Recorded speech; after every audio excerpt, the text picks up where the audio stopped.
And we could do the same thing with just acne. Now you'll notice we're probably going to get a lot more phrases because acne in general is just a much bigger term.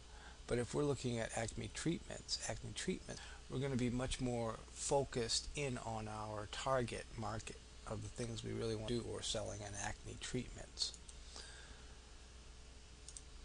Okay, so that has returned results. Now if we look here, the top one of acne, it's 5 million searches a month, 4 million globally on average each month. So we've got some really big hitters up here, but it's very, very competitive.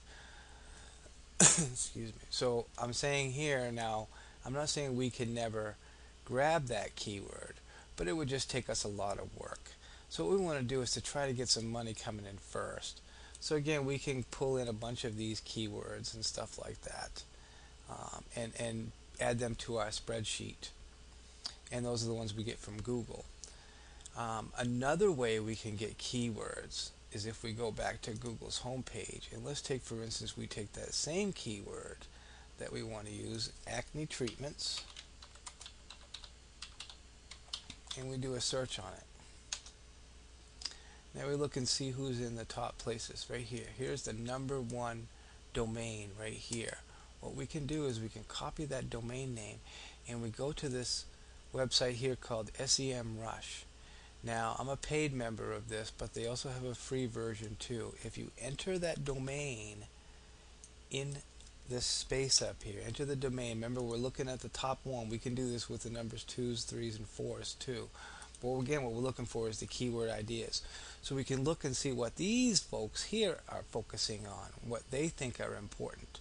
Because they're in the top spot, folks. There's nothing wrong with trying to emulate the #1. So what we do is we enter the domain up here and we click on the search, and it gives us a list of what keywords they use and the approximate volumes that they're up against. Now sometimes these don't actually match up, but they give you some pretty good estimates in terms of how effective and how much they are searched on.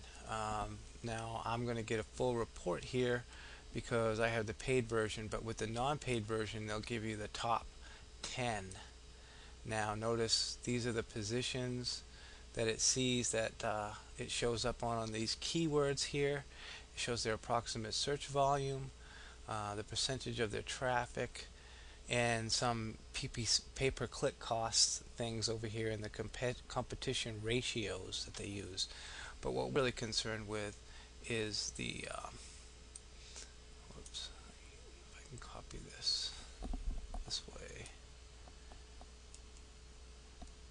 and we can grab these keywords here. These are the ones that this 10.com site, 10acne.com site considers effective.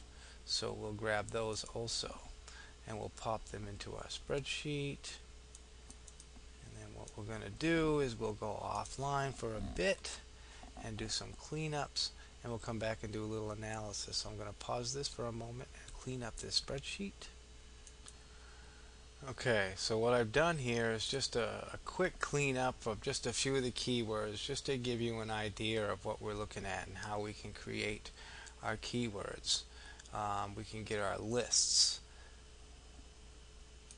And now that we've got our basic keywords that we want to target, we can copy them and paste them into a notepad or some other document, just so that we can get them in a nice text way that we can use them at a later time.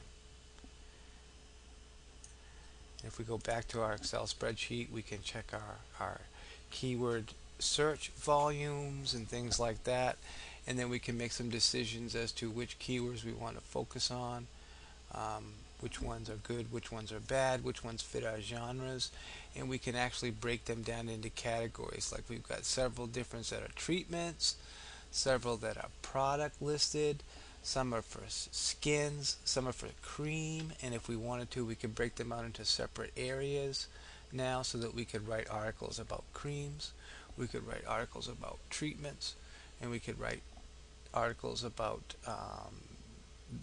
the different products that are available, and then we can fit each of these keyword groups into our articles.